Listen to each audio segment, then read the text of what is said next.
Good afternoon. A shooting at a school in Austria has left 10 people dead, including the gunman. Several students were among those killed in the city of Graz, about 2.5 hours drive south of Vienna. CTV's Rahim Ladhani is following the latest developments. He joins us in studio with more. Rahim. Michelle and Nathan, we are quickly learning more about who this gunman was. While his name has not been released, police say he killed himself in the washroom after carrying out the attack.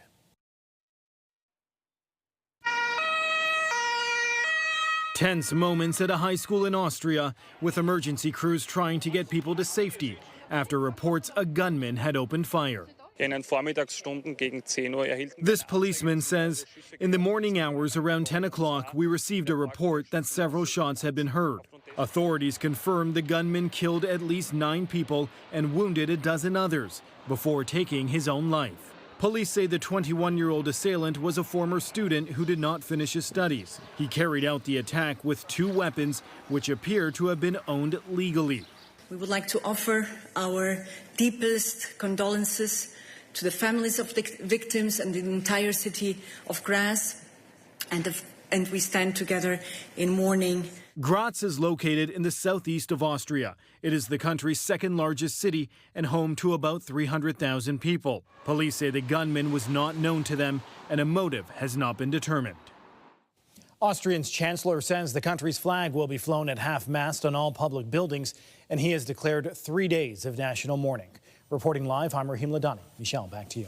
Thank you, Rahim. Next to Scarborough and the latest gun violence that has left 1 person dead. A man in his 30s was found on a sidewalk with gunshot wounds near Eglinton and Cedar Drive.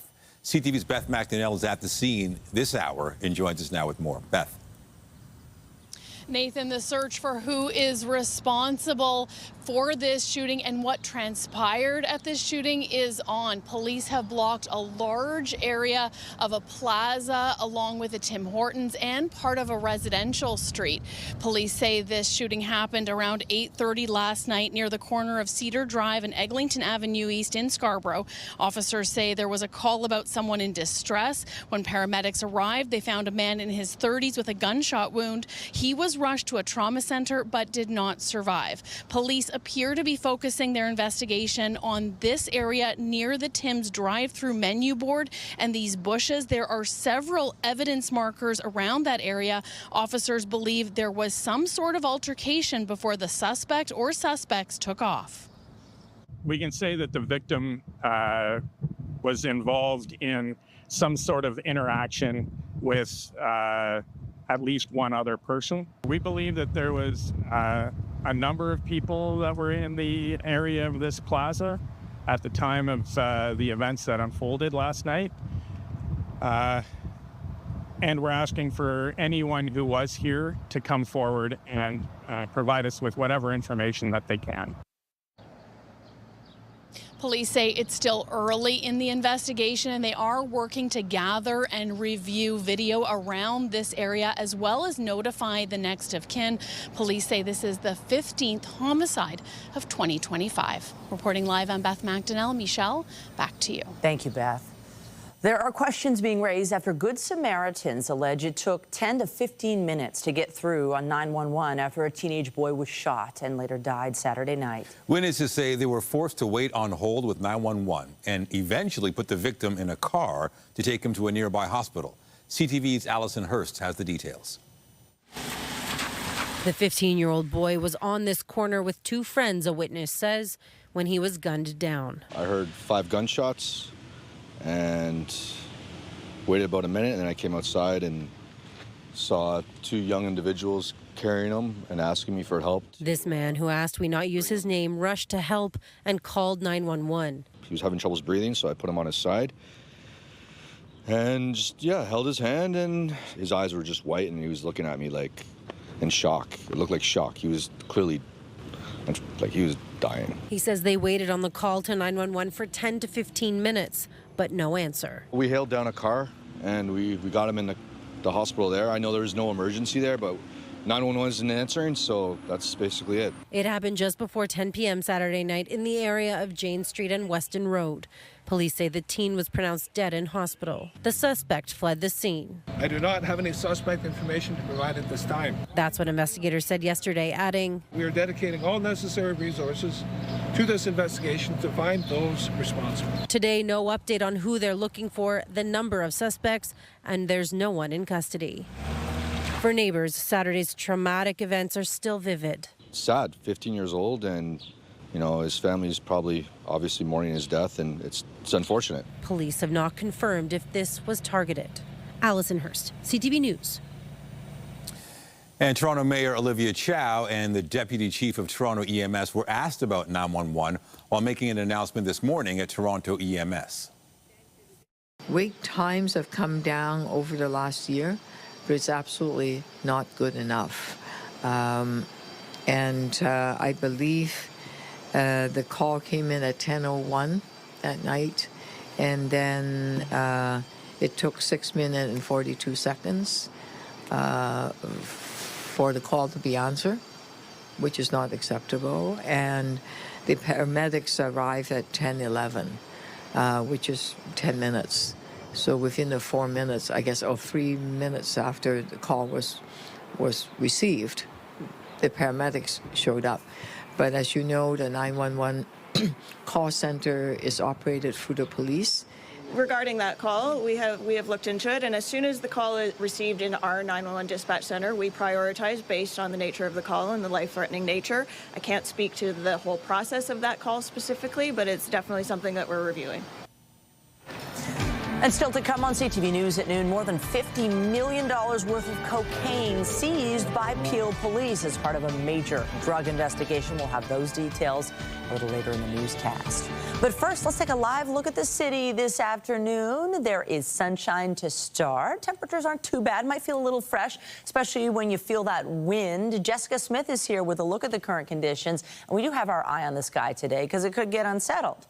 We are still watching a bit of a system potentially making its way through. Very weak, but still it's going to bring the potential of rain and the risk of thunderstorm activity. Still seeing that bit of a haze in the air right now, that wildfire smoke in the upper layers of the atmosphere. Not much in the way of active weather right now. There was a cold front that's kind of pushed its way past us, but as it finishes up, that's the chance of that rain later on today.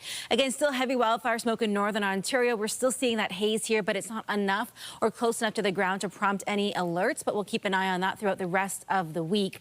Temperature-wise, it is comfortable, but again, a little breezy, a stronger breeze out there as we get through this first half of our day. We're at 16 through the islands, 19 through Pearson. This afternoon heading to about 14, but overall, it's not a bad day. But again, we're watching that rain potentially late afternoon very closely. Coming up, I'll have a full look at your long-range forecast right now. It's back over to Nathan. Thank you, Jess. Thanks. There's been a major drug bust in Peel Region. In fact, Peel Regional Police are calling it historic. There were several tables piled high with contraband and weapons this morning. And CTV's John Musselman joins us live with more details on this. John. Hi, Nathan. This was dubbed Project Pelican, a year-long investigation. We'll show you some video here. Police were displaying some of the seized drugs. We're talking about huge amounts of cocaine that police put on display here today. Now, this all began in June of 2024 when police received information that the accused were illegally shipping cocaine into the from the United States into Canada. And in fact, as the investigation progressed, they made 2 interceptions, one at the Ambassador Bridge in Windsor, the other at the Blue Water Bridge in Point Edward, Sarnia area. And that's when 9 men have been accused in this case, facing more than 35 charges in connection with this illegal cocaine drug operation. We had a chance to hear from the Chief of Peel Police and the Solicitor General of Ontario. Here's what they had to say.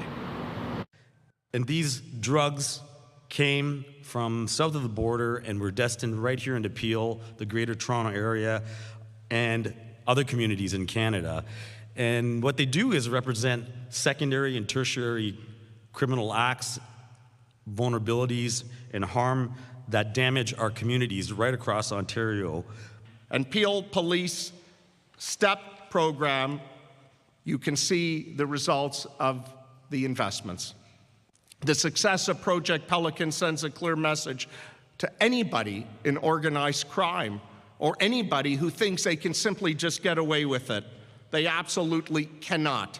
Our government will continue to stand shoulder to shoulder with our police services, with our municipal police services, with our OPP police service, and with our First Nations police service across the country in working hard to keep weapons and illegal substances off our streets.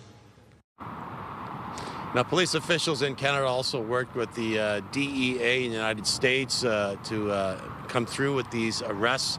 We're told that a lot of the drugs were hidden in compartments of the trucks that were coming in to Ontario. Reporting live, I'm John Musselman. I'll send it back to you. Thank you, John. Meantime, Ontario Provincial Police have announced the results of a major drug bust, including the seizure of a large amount of fentanyl. We will remain vigilant as these criminal networks constantly evolve. Law enforcement must follow suit in order to identify, disrupt, and dismantle these networks. Project Bionic and Project Golden resulted in 43.5 kilograms of fentanyl being seized. That works out to more than 435,000 potentially lethal street-level doses. Project Bionic was a first-of-its-kind investigation for the OPP. It targeted an operation that used a dark web marketplace to ship a high volume of drugs across the country. In addition to fentanyl, police also seized cocaine, meth, heroin, ketamine, and prescription drugs, as well as a gun and several vehicles. 4 people from Ottawa are facing a total of 85 charges. Project Golden was an 11-month investigation into a drug trafficking network affecting several communities across southwestern Ontario. Last month, police carried out search warrants at 16 locations between the London area and Toronto. They seized 38 kilos of fentanyl, large amounts of meth and cocaine, 3 guns, cash, and vehicles. The drugs have an estimated street value of $5.4 million. 15 people were arrested and face a combined 140 charges. We are following breaking news from Ajax, where a person has been taken to hospital following a crash involving 2 vehicles. Reports from the scene indicate this collision involved a large truck and a sedan. A man was taken to hospital with serious injuries. Eastbound Taunton Road between Ravenscroft Road and Westney Road is closed for this investigation. Motorists are being asked to consider alternate routes. In other news from Durham Region, a 35-year-old former nurse has been charged in connection with thefts from residents at long-term care homes. Kayla Summers is facing break-and-enter related charges. Durham Regional Police have released these images, and they believe there may be more victims. Investigators say the thefts occurred in long-term care facilities in Oshawa as well as Bowmanville. In London, this is day 2 of closing arguments in the sexual assault trial of 5 former members of the 2018 gold medal World Junior Hockey team. CTV's Heather Wright joins us now live with more. Heather, what's been happening in the closing arguments so far this morning? Well, Nathan, Carter Hart's attorney wrapped up her closing submissions this morning, again saying that the sexual activity that her client engaged with that night with the complainant was consensual. And he also brought into question the reliability and credibility of the complainant's story and testimony. This is sort of the theme we've been hearing emerge over a day and a half of testimony. Megan Savard said about the complainant, known as EM, that her evidence was, quote, deliberately slippery, and she presented unfounded opinions as fact. Now, the next lawyer we heard from was Daniel Brown. He represents Alex Formenton, who carried on with a similar theme, calling into question the credibility and reliability of the complainant's evidence and testimony. He says that the accused, and this is the presentation he made to the judge, created this story of accusing these 5 players of sexual assault in order to cover up from the actions that she took that night. And so these are similar themes that are being woven through the closing submissions of the 3 lawyers we've heard from so far. There are still 2 more to go as the defense attorneys start wrapping up their closing submissions in this case. And Heather, is the complainant EM in the courtroom? No, she's not in the courtroom, and when she testified, she did so via closed-circuit video over that 9 days that she testified and was cross-examined. There are a number of people, though, in the courtroom, Nathan. Of course, all of the players who are sitting in desks right behind one another, a number of members of the media and family members as well. In fact, there is an overflow room because there is so much public interest in this case, and so there is another room for people who can't get into the main courtroom to watch this on monitors in another courtroom. And so people watching very closely, obviously, the closing arguments, and then once the judge gets this case, to see what the verdict in this trial will be. And how long are the closing arguments expected to take? Well, Nathan, the defense initially was thinking they might be wrapped up by tonight. It seems as though it might go into tomorrow. And then the Crown has said that they need a whole day to present their closing submissions. And after that, there will be an opportunity for a rebuttal. So likely into Thursday, but it's still not clear how long the closing submissions might take and also how long it might take the judge to render a verdict in this case. People we're speaking with say it could be weeks or even months for her to come back with verdicts. All right, CTV's Heather Wright at the London courthouse. Thank you. Thanks. For a fourth day, thousands of people took to the streets of Los Angeles, this time peacefully to protest against President Trump's stepped-up enforcement of immigration laws.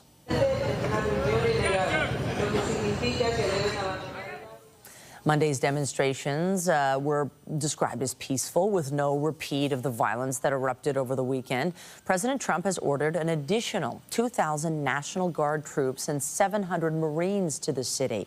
Los Angeles Mayor Karen Bass says the additional troops are not helping the situation, and she leaves little doubt about who she blames for the violence.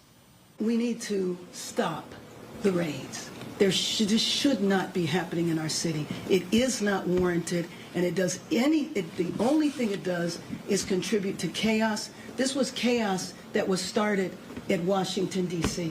On Thursday, the city was peaceful.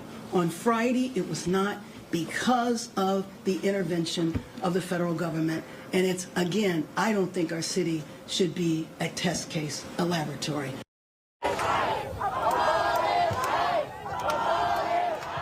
Anger over the immigration crackdown is spreading across the country. Demonstrators marched through the streets of Dallas Monday night to protest against ICE and the Trump administration. Similar protests have been taking place in other major cities as New York, Atlanta, and San Francisco. Israel has deported activist Greta Thunberg a day after the country's military seized the Gaza-bound ship she was on. The Israeli Foreign Ministry posted these photos on social media of Thunberg on a plane bound for France. It says from there she was heading to her home country of Sweden.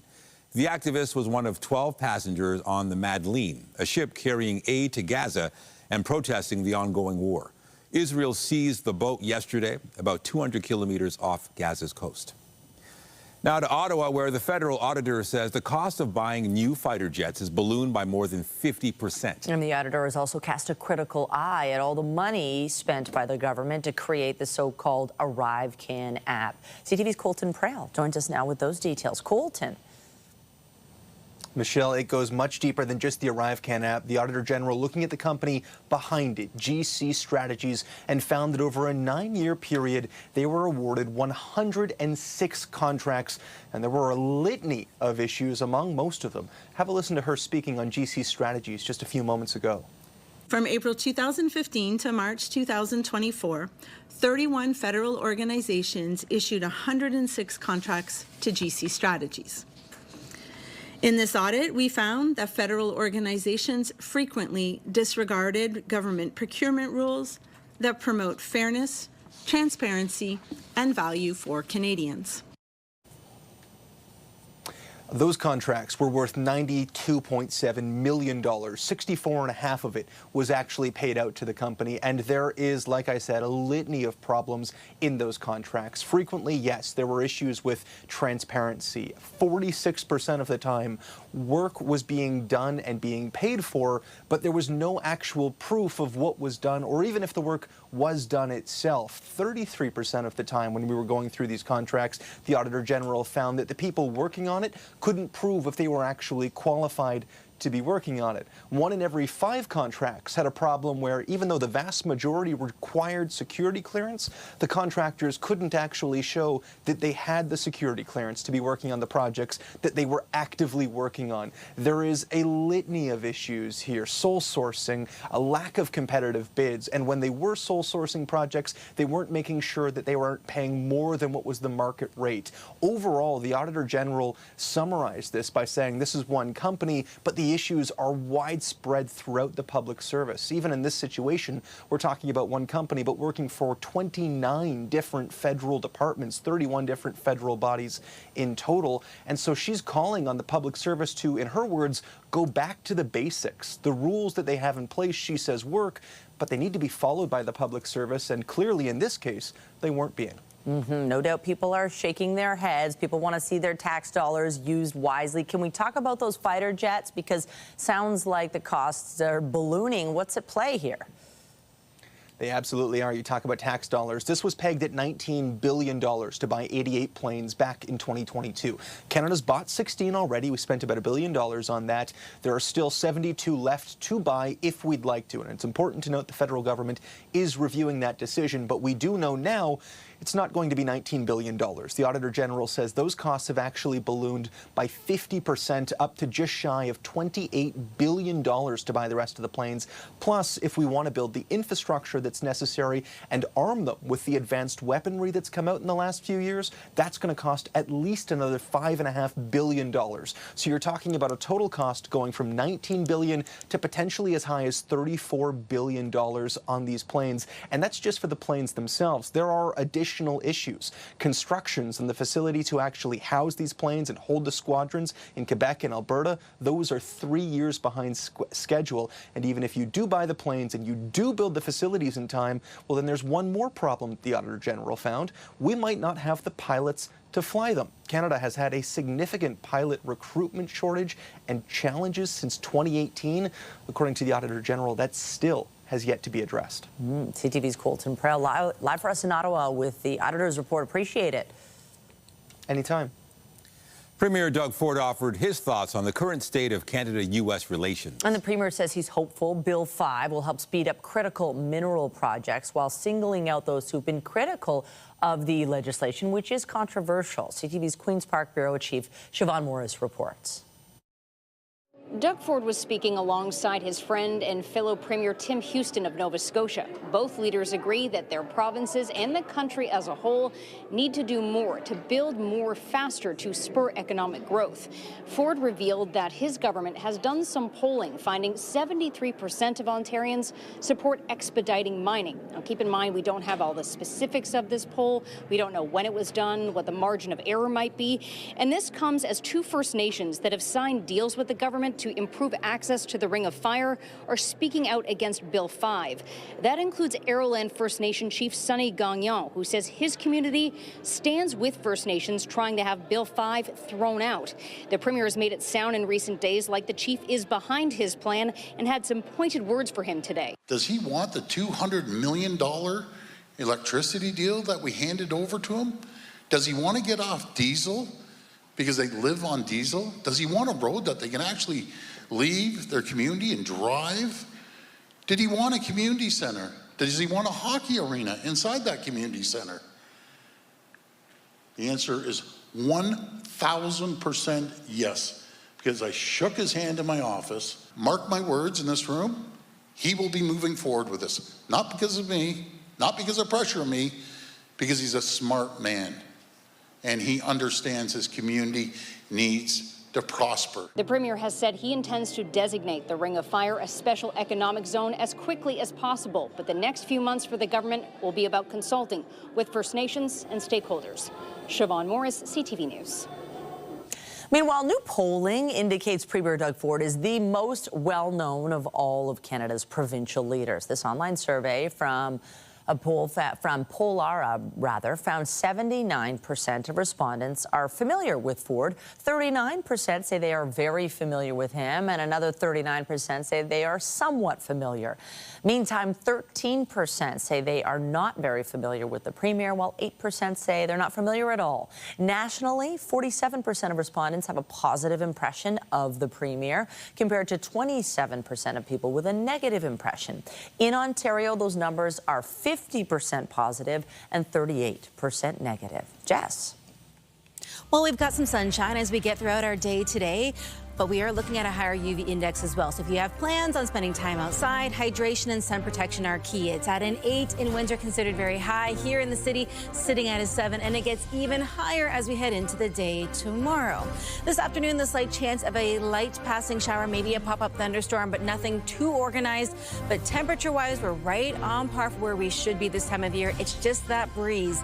Until we get into the afternoon, it is going to be gusty. Coming up, I'll have a full look at your long-range forecast, including what you can expect as we head towards that midpoint of the week and we look ahead to the weekend.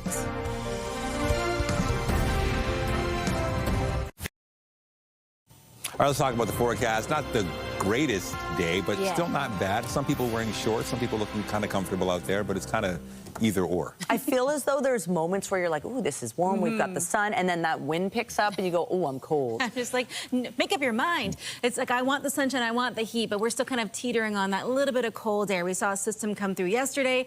We're still seeing the remnants of that. That's that wind and that cooler air out there, but it does get warmer as we head in towards Wednesday. We'll feel into the 30s. So if you miss the heat, just wait a day. But that's kind of how it works in this country, right?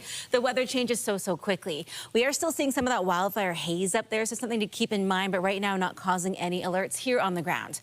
Weather is brought to you by the Presler Law Firm. Injury lawyers you don't pay unless they win. Now, a little haze out there early on, but again, it's not ground level, so we aren't seeing those alerts popping up. But if you are sensitive to the wildfire smoke that is still impacting a large portion of this country, take care as you spend any extra time outside. Temperature-wise, we are kind of teetering on that seasonal point, but that gustier wind is going to make it feel that little bit cooler out there when you're not in that direct sunlight. So maybe a light layer, a good idea, depending on how brave you feel. So get 19 right now here in the city, 21 in Windsor, 21 in Ottawa, a little cooler further north, but they will eventually see the warm up as well. As we head into the afternoon, very seasonal. The chance of maybe a pop-up shower, even thunderstorm, is late afternoon, and then it moves its way out. But we have that risk there. But temperature-wise, really right across southern Ontario, it's quite comfortable. That continues into this evening, sitting very close to that seasonal mark, and we'll see winds become significantly lighter in the second half of our day. This is a system that we are kind of seeing push its way past us. It's what's left behind it that brings that chance of a little bit of active weather late afternoon, early evening, thanks to this trough, that blue dotted line that will kind of swing its way across. That's the leftovers of the system that we had. Temperature-wise, though, again, quite comfortable, a bit breezy. Again, those showers late afternoon, the bulk of it's going to be north of the city, but we could still see some light showers in the downtown core. Give yourself extra time for that. It's right in that sweet spot for the commute for a lot of people.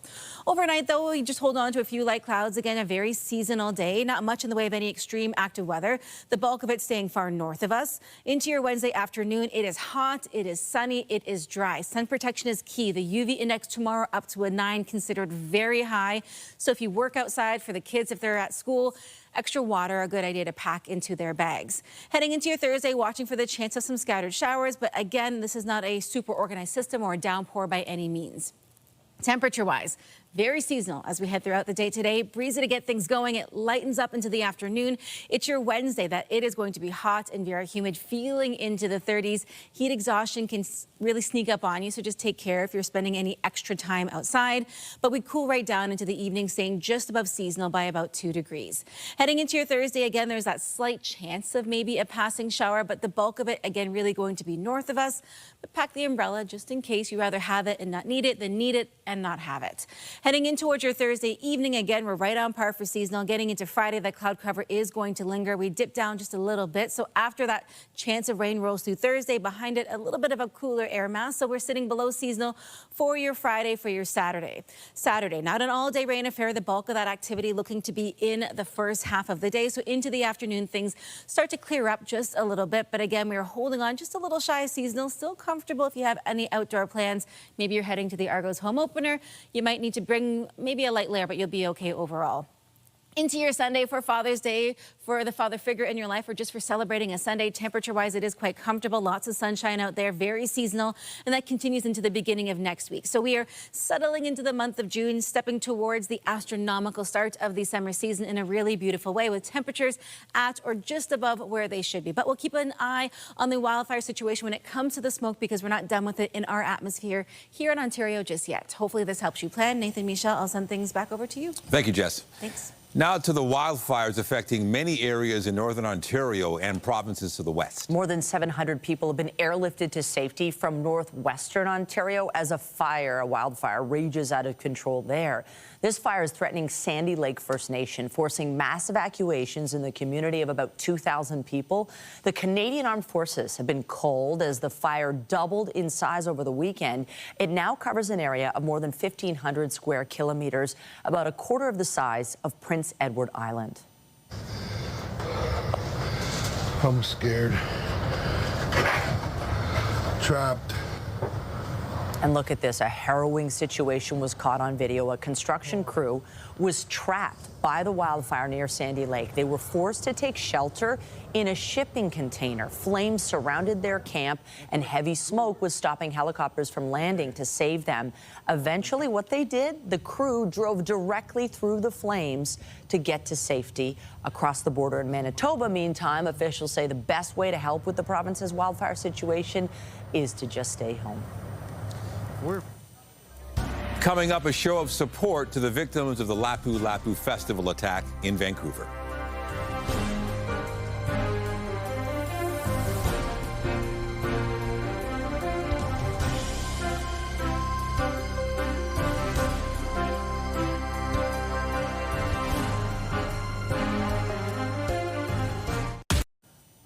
Now to a fundraiser to support those impacted by the attack on the Lapu Lapu Day Festival in Vancouver back in April. 10 chefs came together last night to serve a 10-course meal in support of the Filipino community in both Toronto and Vancouver. CTV's Janice Golding reports.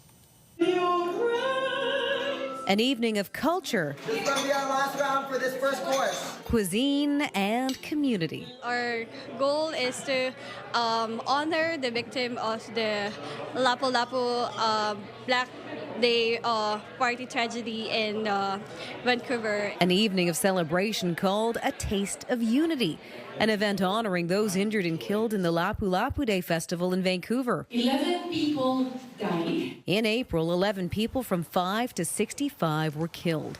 More than 24 others were injured when a man drove an SUV into a crowd of people gathered to celebrate Philippine hero Lapu Lapu. They're talking about what they can do for the victims and their families, and also looking forward how they can help ensure that cultural events, community events, will be safe spaces for all. This is our Wagyu Bistek Tartar Crostini.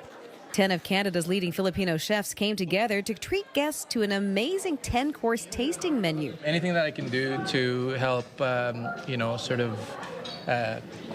with the tragedy is very unfortunate. So something that I could participate in terms of like the community coming together. All proceeds from the evening to be donated to the affected families and the victims themselves.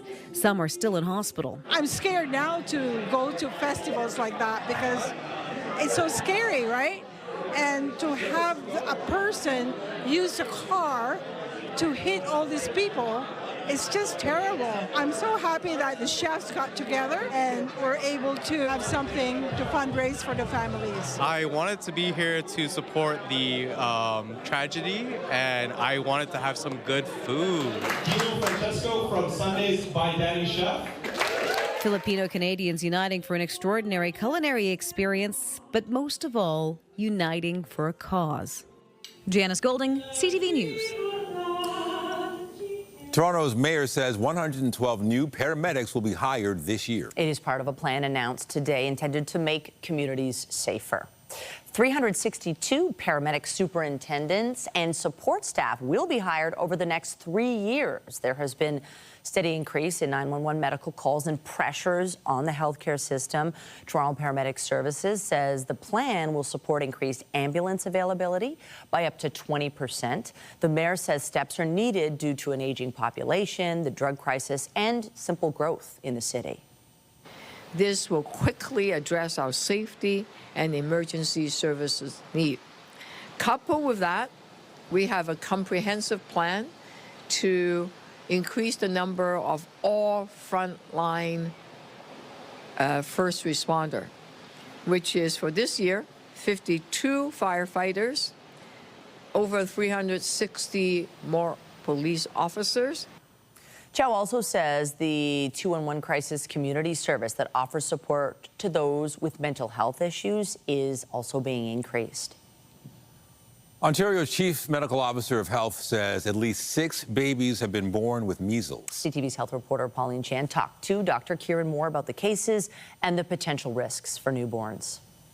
Ontario has had 39 people contract measles while pregnant, including 6 who were unvaccinated and passed the virus on to their unborn children. So that means their mother would have had measles near the end of their pregnancy, and subsequently the virus can spread through the bloodstream. Chief Medical Officer of Health Dr. Kieran Moore says women are especially vulnerable in their 3rd trimester. In the 3rd trimester of pregnancy, the immune system is somewhat down-regulated so that we don't reject the fetus, we don't reject based on blood type differentials, and that does predispose individuals in that 3rd trimester in particular to severe outcomes from respiratory infections. Officials urge women to get vaccinated before getting pregnant, since pregnant women cannot receive the MMR vaccine because it contains a live virus. There are a number of complications that can happen in pregnancy with measles. One is the baby can be born with a low birth weight as a result of having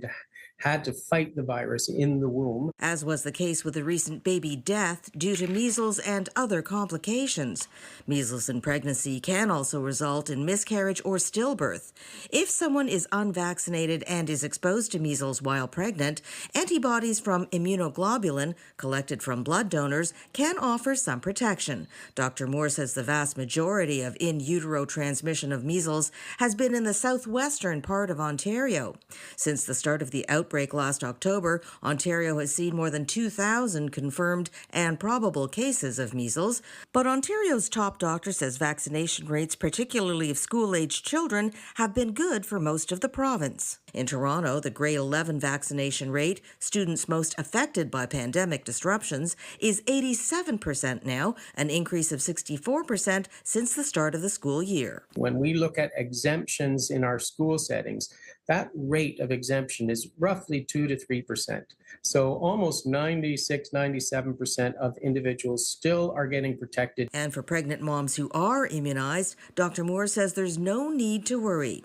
But with summer vacations and increased travel abroad just around the corner, health officials say we must remain vigilant.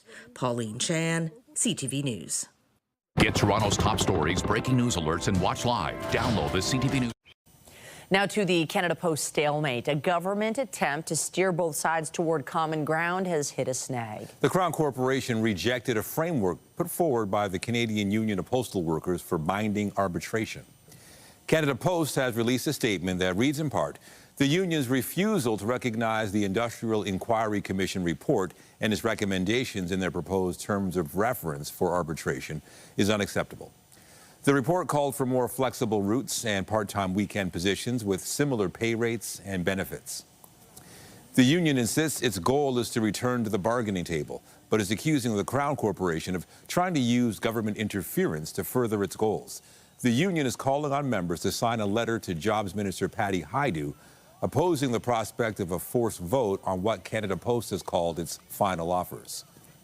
The G7 Leaders Summit in Kananaskis, Alberta is less than a week away, and final preparations are in full swing. The event will bring thousands of international delegates and journalists to cover leaders of some of the world's largest economies. CTV's Jordan Kennigan reports.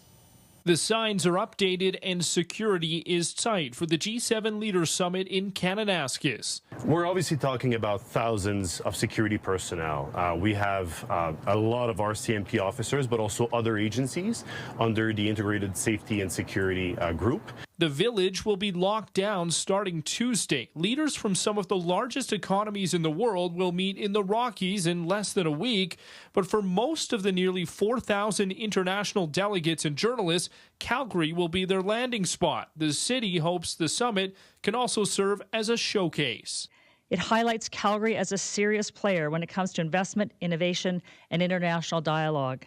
It showcases Calgary as Canada's energy headquarters. The city will distribute welcome bags to dignitaries, including local coffee, chocolate, soap, and buffalo jerky. All leaders will also get a white hat, though there will not be formal ceremonies. Security protocols are preventing any hat handovers similar to when the Smith Bills were given at the G8 in 2002. Our hope was to be the welcoming city that we know we are and to treat our visitors with grace and respect. And so whatever form that was going to take, we were happy to work within it. 10,000 hotel bookings are tied to the Leaders Summit, and it's estimated the event will bring upwards of $240 million in economic boost across Alberta. But security will be heightened within the city as well. Near the airport, road closures, no stopping zones, and a tunnel shutdown will happen later on this week. Is that the airport is open and operating throughout the summit, and there's no need to alter or rethink travel plans. People will, however, see an increased security presence. The U.S. and China held a second day of talks today intended to ease their trade dispute. All day yesterday, and I expect it to be all day today. It's going well, and we're spending lots of time together. U.S. Commerce Secretary Howard Lutnick there speaking to reporters as he entered Lancaster House in London. The two sides are trying to build on negotiations in Geneva last month that agreed to a 90-day suspension of most of the 100% plus tariffs they had imposed on each other. U.S. President Donald Trump said China is, quote, not easy, but insists his country is doing well at the talks. The Blue Jays opened a series with the St. Louis Cardinals last night. Fly ball, high and deep, right center field, it's gone! The Jays tied the game at 4 in the top of the 9th, and they were able to score the go-ahead run in extra innings and hold on for a 5-4 win. The teams will continue their series tonight. Summer McIntosh has set another world record in the pool. The 18-year-old from Toronto swam the 200-meter individual medley in 2 minutes, 5.7 seconds last night at the Bell Canadian Swimming Trials in Victoria. That broke the old record by more than 0.4 of a second. McIntosh won gold in the event at the Olympics last summer. This record-setting race comes after McIntosh set a world record in the 400-meter freestyle over the weekend. The Toronto Argonauts are showing off their Grey Cup championship ring.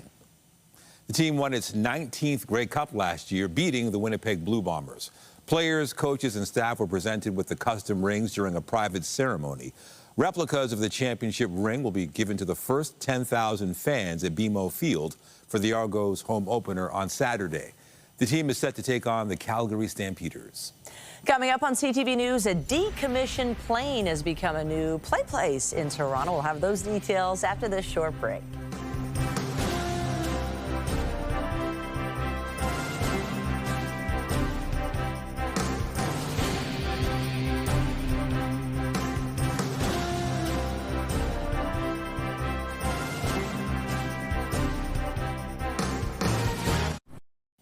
Summer fun is taking flight in North York. A new playscape is now boarding near Downsview Park. CTV's Scott Lightfoot reports.